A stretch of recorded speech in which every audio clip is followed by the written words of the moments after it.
Baik, bismillahirrahmanirrahim. Assalamualaikum warahmatullahi wabarakatuh.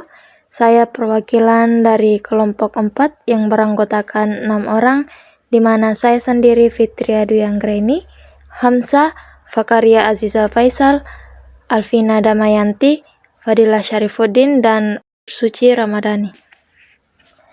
Pada video kali ini, kami akan melengkapi tugas mata kuliah praktik komputer yang dimana kami akan membahas terkait yang pertama, analisis deskriptif statistik yang berisi terkait analisis frekuensi, analisis deskripsi, analisis explore, dan analisis cross-types. Yang kedua, uji asumsi dasar dan klasik yang berisi terkait uji normalitas residual, uji linearitas, uji homogenitas, uji multikolinearitas, uji stokastisitas, dan uji autokorelasi. Yang ketiga terkait analisis regresi linear sederhana dan berganda yang berisi terkait regresi linear sederhana, regresi linear berganda, uji T parsial, dan uji M kekuatan model. Yang keempat ada uji validitas, 5 uji reliabilitas, 6 uji regresi dengan 4 variabel bebas, 7 uji regresi berjenjang, 8 automatic linear modeling. Nah, untuk video pembahasan dan cara mempraktikannya, kita langsung saja masuk ke video berikutnya. Assalamualaikum warahmatullahi wabarakatuh. Di sini saya akan menjelaskan dan mempraktikkan bagaimana cara analisis deskriptif statistik pada aplikasi SPSS. Sebelum itu saya jelaskan terlebih dahulu. Analisis deskriptif statistik SPSS adalah metode analisis data yang digunakan untuk menggambarkan, meringkas, dan menjelaskan karakteristik data penelitian secara sistematis tanpa melakukan pengujian hipotesis atau penarikan kesimpulan yang bersifat umum.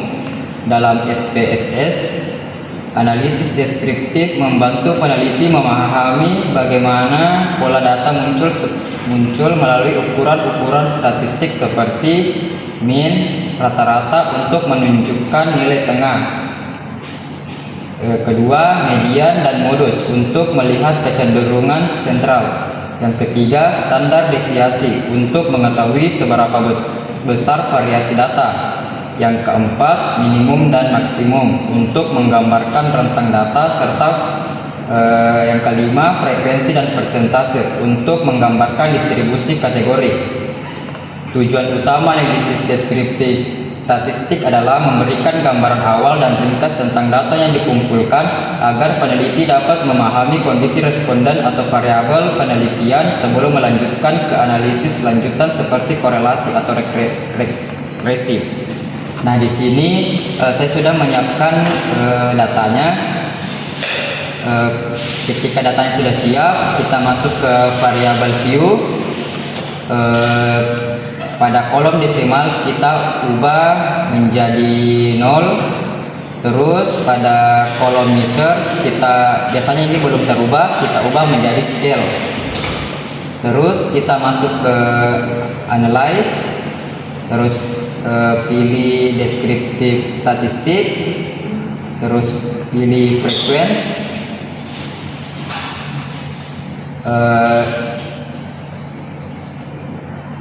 Biasanya ini belum pindah ke variabel, jadi kita memindahkannya ke variabel.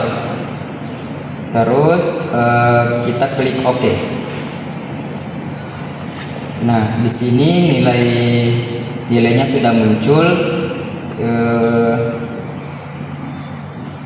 Frekuensinya itu untuk 10 siswa, yang dimana itu nilai 87, frekuensinya 1 kali, nilai 89 muncul 1 kali, nilai 95 muncul 1 kali, nilai 96 muncul 2 kali, nilai 97 muncul 1 kali, nilai 98 muncul 1 kali, nilai 99 muncul 3 kali. Jadi saya akan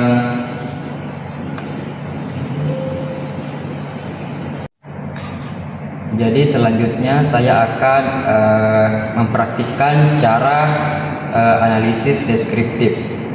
Yang pertama itu kita memakai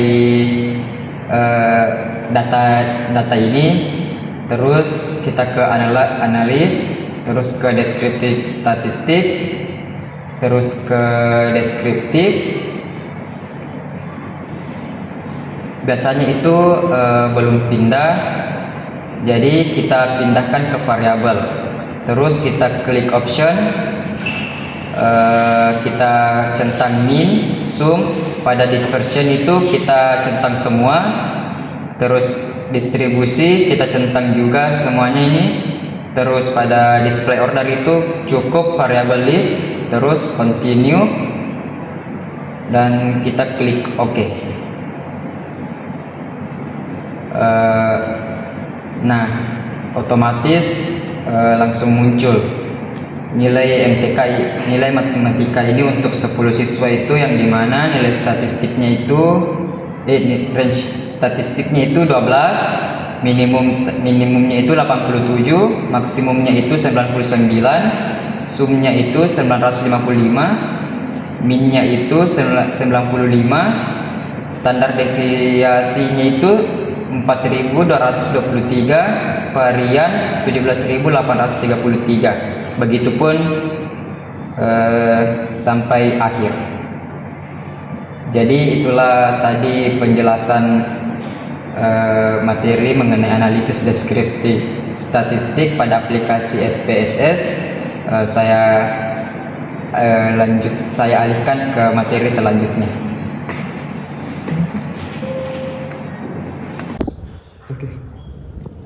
Oke, selanjutnya saya akan melakukan uji asumsi klasik. Yang pertama itu uji normalitas residual. Jadi saya jelaskan dulu, pada uji normalitas model regresi itu digunakan untuk menguji apakah nilai residual yang dihasilkan dari regresi terdistribusi secara normal atau tidak. Nah, langsung saja kita masuk bagaimana cara melakukan uji normalitas residual. Di sini saya sudah siapkan data variabel X dan Y. Nah, di sini saya mau ubah dulu untuk tidak menggunakan angka desimal. Kita masuk ke variabel view, kita ubah bagian desimal menjadi 0. Dan di measure juga kita ubah menjadi scale. Dan jangan lupa untuk mempermudah pengujian, kita ubah label. Untuk variabel X saya gunakan label gaji dan tunjangan untuk variabel Y. Selanjutnya kita ke data view. Nah, di sini sudah terubah. Sebelum kita melakukan uji normalitas residual, kita perlu membuat variabel baru, yaitu res. Caranya itu kita masuk ke analyze, pilih regresi linear, dan kita masukkan variabel X ke tabel independen dan variabel Y ke tabel dependen. Klik save. Dan pada residual kita klik unstandardize. Nah, klik continue, klik OK. Nah, kita abaikan hasil yang muncul, langsung kita keluarkan. Di sini otomatis akan muncul variabel residual 1. Nah, untuk melakukan cara uji normalitas residual, kita langsung saja ke menu analyze. Kita pilih di non-parametric test, kita klik legacy dialog, kita pilih one sample case. Nah, di sini kita masukkan data yang sudah kita uji tadi, data residual. Kita masukkan ke data test variable list. Nah, di sini untuk tes distribusinya kita klik normal saja. Klik OK. Nah, di sini sudah muncul hasil dari uji normalitas residualnya. Jadi caranya untuk melihat apakah data kita itu terdistribusi secara normal itu kita lihat di asin seek-nya. Kita lihat di pedomannya. Di sini dikatakan jika nilai asymptotic totalnya lebih dari 0,05, maka nilai residual data berdistribusi normal. Nah, hasil yang kita dapatkan tadi itu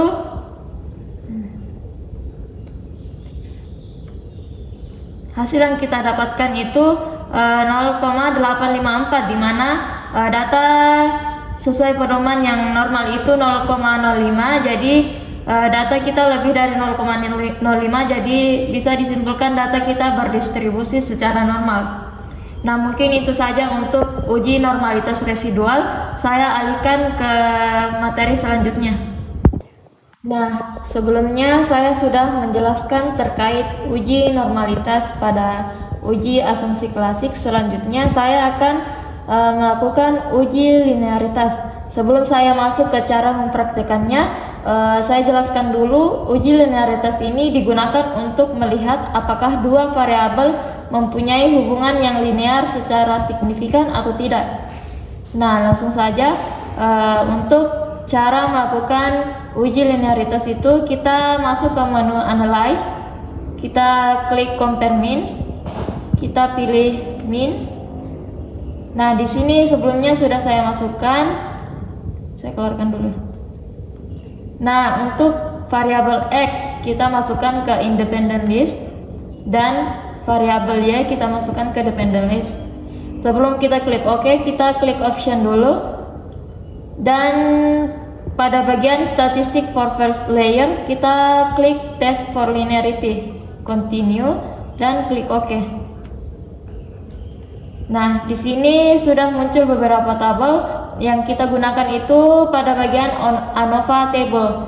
Kita lihat pada deviasi from linearity-nya itu kita dapatkan 216, dan cara untuk melihat apakah data kita itu signifikan atau tidak, kita lihat di pedoman pengambilan keputusan uji linearitas, di mana jika deviasi from linearity itu sig lebih dari 0,05, maka hubungan linear secara signifikan antara variabel independen dengan variabel dependen itu berhubungan secara signifikan.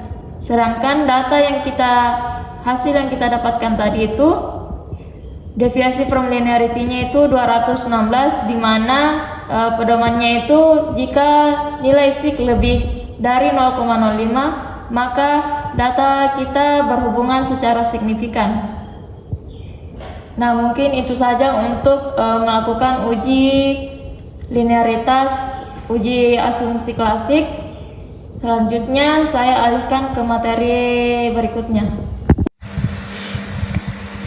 Oke, selanjutnya saya akan membahas tentang bagaimana cara melakukan uji multikolinearitas di aplikasi SPSS. Nah, sebelum saya melakukan uji multikolinearitas ini, saya akan sedikit menjelaskan. Jadi, uji multikolinearitas adalah uji yang dilakukan untuk memastikan apakah di dalam sebuah model regresi ada interkolerasi antar variabel bebas.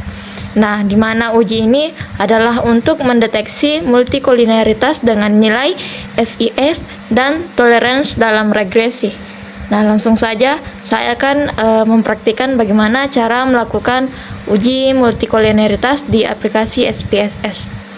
Nah, langsung saja di sini saya masuk ke aplikasi Excel, di mana saya sudah menyiapkan data terkait untuk melakukan uji multikolinearitas ini, di mana saya menyiapkan data independen sebanyak 2 dan data dependen sebanyak 1. Nah, langsung saja di sini saya akan salin data yang akan saya uji. Kemudian kita masuk ke aplikasi SPSS. Di bagian data view kita langsung saja klik copy paste. Nah, di sini otomatis akan muncul data yang sudah kita siapkan dari aplikasi Excel tersebut, tapi belum terubah pada bagian variabelnya. Jadi untuk cara mengubahnya itu kita masuk ke variabel view. Di sini pada bagian name kita ubah. kita sesuaikan dengan apa yang telah kita siapkan di aplikasi Excel. Nah, pada bagian measure juga kita ubah semua menjadi scale. Nah, kalau sudah seperti ini, kita kembali ke data view, di mana di sini sudah terlihat pada bagian variabelnya sudah terganti. Nah, kalau sudah terganti seperti ini, kita langsung saja melakukan uji multikolinearitasnya dengan pilih bagian menu analyze, kita pilih regresi linear, klik. Nah, di sini kita masukkan variabel Y ke tabel dependent dan variabel X1 dan X2 ke variabel independent. Nah, sebelum kita klik menu OK, kita pilih bagian statistik dulu dan kita klik pada uji collinearity diagnostik ini untuk menguji multikolinearitas pada data kita. Nah, selanjutnya klik continue dan klik OK. Nah, di sini sudah muncul hasil dari uji multikolinearitasnya. Kita lihat pada bagian koefisien. Di sini ada data tolerance dan FIF. Nah, bagaimana cara kita melihat apakah ada interkorelasi di antara data kita, yaitu kita kembali ke bagian pedoman. Nah, di sini dijelaskan jika nilai FIF kurang dari 10 atau nilai tolerance lebih dari 0,1, maka dapat disimpulkan dengan tegas bahwa tidak terdapat masalah multikolinearitas di data kita. Nah, kita kembali ke hasil data yang kita dapatkan. Kita lihat di bagian FIF-nya ini kita dapatkan 1,031, di mana jika hasil dari FIF kurang dari 10, maka dapat disimpulkan bahwa tidak terdapat masalah multikolinearitas. Atau kita juga bisa lihat di bagian tolerance. Di sini kita dapatkan 0,970, di mana jika nilai toleransi lebih dari 0,1, maka dapat disimpulkan juga tidak terdapat masalah multikolinearitas di data kita. Nah, bisa dilihat di sini FIF-nya kita dapatkan 1,031, di mana kalau kurang dari 10 itu berarti data kita tidak ada masalah multikolinearitasnya, dan bagian toleransinya juga lebih dari 0,1. Jadi tidak terdapat masalah multikolinearitas di data kita. Nah, untuk uji multikolinearitas ini mungkin cukup itu saja yang bisa saya jelaskan. Saya alihkan ke materi selanjutnya. Baik, selanjutnya saya akan melakukan uji heteroskedastisitas di aplikasi SPSS. Nah, sebelumnya saya menggunakan data yang sama dengan uji multikolinearitas, tapi sebelumnya pada bagian variable fill kita ke bagian desimal, kita ubah semua menjadi 0. Nah, setelah diubah kita kembali ke data view. Sebelum kita melakukan uji heteroskedastisitas, kita membutuhkan variabel baru, yaitu residual 1 dan absolute residual. Caranya itu kita langsung ke menu analyze, pilih regresi linear, masukkan tabel data dependent dan data X ke variabel independent, klik save. Pada bagian residual kita klik unstandardize, klik continue. Langsung kita keluarkan saja. Di sini sudah muncul data residual 1. Nah, sebelum melangkah ke langkah selanjutnya, kita bikin data absolute residual itu. Caranya kita ke transform, pilih compute variable, target variable kita ketik ABS res, dan pada numeric expression kita ketik ABS, buka kurung, dan masukkan data unstandarized, tutup kurung, klik OK. Nah, di sini sudah muncul absolute res. Kita langsung saja cara untuk melakukan uji heteroskedastisitas itu, kita pilih menu analyze, pilih regresi linear. Pada bagian dependent kita keluarkan dan ganti dengan data absolute res. Nah, klik statistik,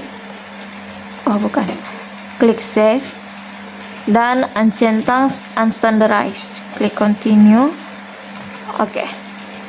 Kita fokus pada bagian data koefisien. Di sini didapatkan sigma lebih dari 0,05, di mana pedoman untuk melihat apakah ada gejala heteroskedastisitas di data kita itu apabila nilai sig lebih dari 0,05 maka tidak ada gejala, dan apabila di bawah 0,05 maka ada gejala heteroskedastisitas pada data yang kita uji. Nah, di sini bisa kita lihat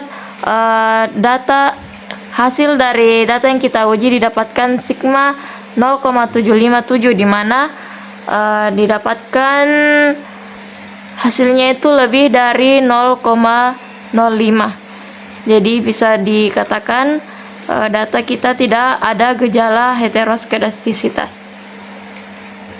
Mungkin untuk materi uji heteroskedastisitas cukup sampai di sini. Saya alihkan ke materi selanjutnya. Oke, selanjutnya saya akan menjelaskan tentang uji autokorelasi data time series atau data sekunder.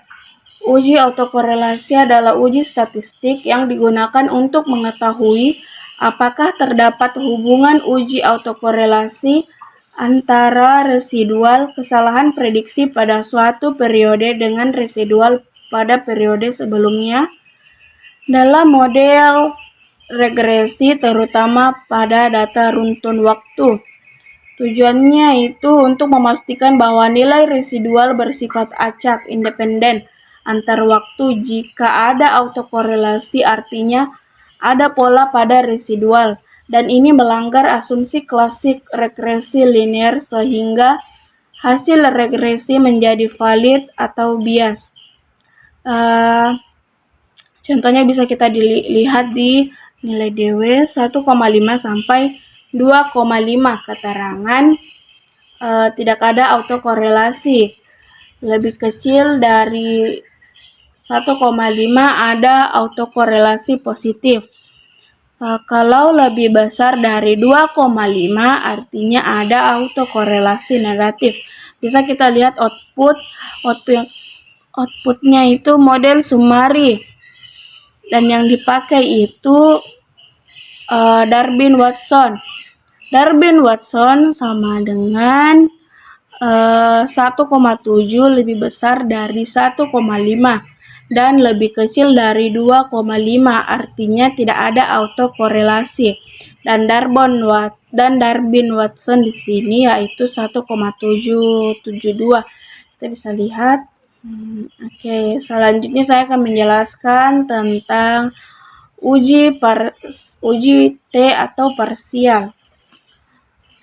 Adalah salah satu uji statistik dalam analisis regresi linear yang digunakan untuk mengetahui pengaruh satu variabel independen X secara parsial atau individual terhadap variabel dependen Y. Bisa dilihat di sini contohnya, motivasi ada 0,22, kompetensi 0,32, pengalaman kinerja 0,17. Dependen variabel kinerja karyawan. Semua variabel independen berpengaruh signifikan terhadap kinerja karyawan. Terus uji M, kekuatan model. Uji M dalam konteks kekuatan model, regresi berarti uji signifikan model secara simultan. Apakah seluruh variabel dependen X1, X2, dan X3 bersama-sama mempengaruhi variabel dependen Y secara signifikan? Bisa kita lihat contohnya di sini, model Semari, yaitu 0,637. Di sini uji M model 1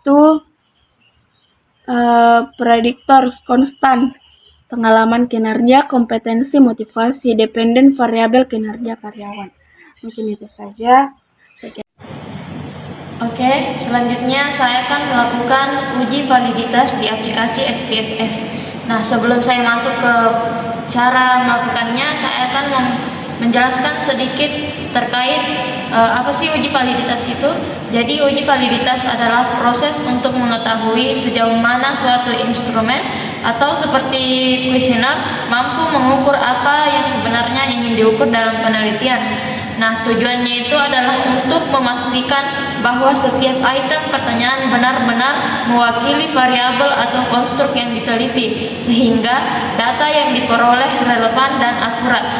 Misalkan, jika variabel yang diukur adalah tingkat kepuasan pasien, maka setiap item dalam kuesioner harus berkaitan langsung dengan aspek kepuasan pasien, misalnya pelayanan perawat, fasilitas rumah sakit, atau waktu tunggu. Nah, langsung saja saya akan mempraktikkan bagaimana sih cara melakukan uji validitas. Jadi, di sini saya sudah menyiapkan data di aplikasi Excel. Nah, jadi kita langsung saja blok semua data yang ingin kita uji. Di sini saya memiliki data terkait 30 responden untuk 15 pertanyaan. Selanjutnya kita masuk ke aplikasi SPSS. Nah, kita masuk di aplikasi SPSS, kita ke data view. Di sini kita langsung copy paste. Nah, otomatis di sini datanya akan terdistribusi sendiri. Nah, untuk mengubah judul yang tidak sesuai, kita masuk ke variable view. Di sini kita ubah menjadi, kita ubah sesuai judul yang kita inginkan. Karena di sini saya membuat terkait pertanyaan untuk beberapa responden. Nah, selanjutnya kita ubah di bagian desimal. Selanjutnya kita ke measure, kita ubah menjadi scale.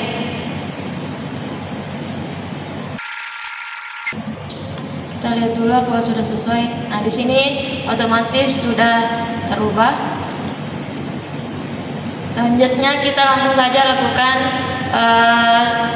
uji validitas. Caranya itu kita ke menu analyze, correlate, terus kita pilih bivariate. Nah, di sini kita langsung masukkan variabel yang ingin kita uji. Kita langsung Ctrl A saja, terus kita masukkan ke tabel variabel. Di sini kita klik option. Nah, kita sini di bagian missing value kita klik exclude case pairwise. Klik continue. Di bagian korelasi koefisien kita klik Pearson dan test of significance-nya kita pilih to tail. Nah, klik OK. Di sini sudah ada otomatis muncul data korelasinya. Nah, cara untuk membaca apakah data kita valid atau tidak itu bisa kita lihat di bagian Pearson korelasinya atau sig-nya. Caranya itu kita geser ke bagian akhir saja. Nah, di sini ada kode bintang 2 atau bintang 1 bisa kita sesuaikan. Kita geser ke bawah. Di sini ada penjelasan terkait bintang 2 dan bintang 1 tersebut. Jadi untuk bintang 2 nilai korelasi dikatakan valid apabila signifikannya itu di atas 0,01. Nah, untuk bintang 1 nilai korelasinya dikatakan signifikan apabila di atas 0,05. Nah, caranya untuk melihat data kita valid atau tidak itu kita bisa lihat di tabel R. Jadi untuk mengetahui tabel R itu bisa kita lihat di Google, nanti otomatis akan ditampilkan. Di sini kan bintang 2 untuk 0,01 dan bintang 1 untuk 0,05. Jadi nilai R bisa kita lihat. Untuk caranya itu nilai N atau keseluruhan responden kita kurang 2, jadi 28, dan kita cari di Google untuk nilai R dari 28 itu adalah 0,361. Jadi kita lihat di sini, kita geser ke kanan. Nah, rumusnya itu apabila nilai R tabel dan nilai R hitung jika nilai R tabel lebih besar dari nilai R hitung, maka data valid. Nah, nilai R hitungnya itu lebih dari 0,361. Kita lihat di R tabelnya, di sini 492. Jadi datanya valid karena nilai R-nya itu 0,361, sedangkan totalnya kita dapatkan 492. Jadi data dikatakan valid. Begitupun untuk pertanyaan kedua, kita dapatkan 392. Jadi datanya valid, dan untuk data ke bawah bisa kita sesuaikan dengan nilai R dari R tabel tersebut. Nah, selanjutnya mungkin itu saja untuk cara melakukan uji validitas. Selanjutnya saya alihkan ke materi selanjutnya. Oke, selanjutnya sebelumnya itu sudah saya jelaskan terkait uji validitas.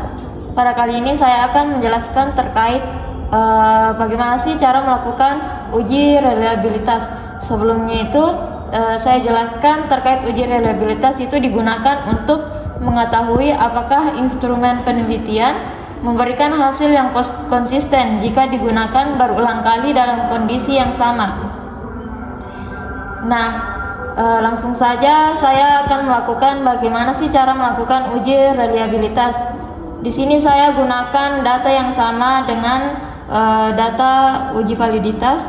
Kita salin, kita masuk ke aplikasi SPSS, masuk ke data view, dan langsung paste saja data yang sudah kita salin.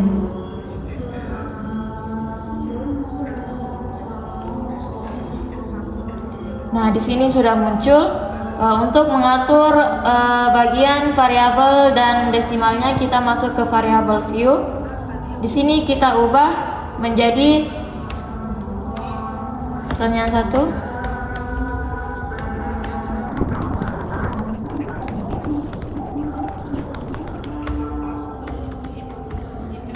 Nah, selanjutnya kita ubah di bagian desimal. Kita ubah menjadi 0. Nah, selanjutnya di bagian measure-nya itu kita ubah menjadi scale semua. Nah, kalau sudah seperti ini, kita kembali ke data view. Nah, di sini sudah otomatis tergantikan semua. Selanjutnya, bagaimana kita melakukan uji reliabilitas? Kita masuk ke menu analyze.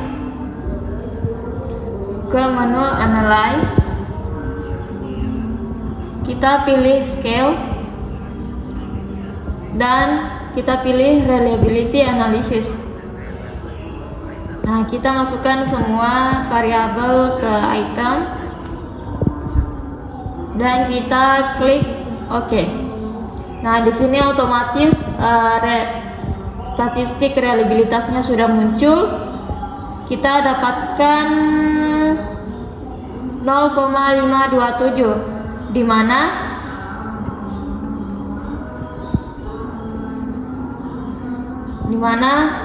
data kita dikatakan reliabilitas apabila hasil yang kita dapatkan itu di atas 0,527. 0,06 sesuai pedomannya, di mana kita di sini dapatkan 0,527, jadi bisa dikatakan data kita reliabilitas. Nah, mungkin itu saja untuk bagaimana cara melakukan uji reliabilitas di aplikasi SPSS. Selanjutnya saya alihkan ke materi berikutnya. Baik, selanjutnya saya akan menjelaskan tentang uji regresi berjenjang. Uji regresi berjenjang digunakan untuk mengetahui pengaruh bertahap dari variabel independen. Semisal kita ingin mengetahui model 1, model 2, dan model 3. Model 1 itu pengaruh motivasi terhadap kinerja, model 2 setelah penambahan lingkungan kerja, dan model 3 setelah menambah kepemimpinan. Langkah yang dipakai, langkahnya yang dipakai di SPSS yaitu kita klik analis, terus regression, lalu kita klik linear, terus kita masukkan variabel Y ke dependen di bagian independen, masukkan dulu X1 contohnya motivasi, klik next, terus tambahkan X2 contohnya lingkungan, terus klik next lagi dan tambahkan X3, lalu kita klik OK dan kita lihat perbandingan nilai R2 setiap model. Kalau naik berarti variabel tambahan memberikan kontribusi terhadap model. Selanjutnya, automatic linear modeling digunakan untuk memudahkan analisis secara otomatis. Automatic linear modeling ini hampir sama dengan analisis regresi, tetapi otomatis linear modeling ini hasilnya muncul secara otomatis. Tetapi otomatis linear modeling ini hanya digunakan untuk SPSS 22 ke atas, sedangkan SPSS yang saya gunakan yaitu hanya SPSS 20 hasil ke bawah. video dari Sekian dari praktik komputer saya. kelompok Terima kami. kasih. Dalam hal ini untuk memenuhi tugas mata kuliah praktik komputer. Untuk segala kekurangannya kami mohon maaf. Sekian dan terima kasih. Wassalamualaikum warahmatullahi wabarakatuh.